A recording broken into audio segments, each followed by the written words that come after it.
बघतात बोलू नका पाठीमागचे स्टेजवर घ्या ना मॅडम.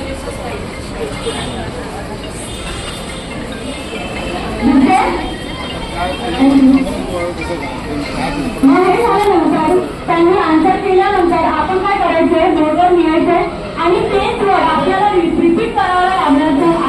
म्हणजे त्यांना सांगायचंय की ते काय लिहिले जर त्यांना डिफिकल्टी वाटली तर आपल्यालाही रिपीट करायची.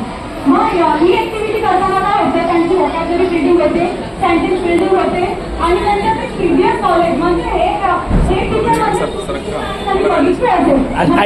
टीचर आम्ही जंगलमध्ये गेलो होतो, आम्ही जंगल इकडे बघितलं, आम्ही इकडे बघितलं, प्राणीबाग बघितलं, म्हणजे ते प्रिव्हियस नॉलेज पण कलेक्ट करतील या ऍक्टिव्हिटीमध्ये.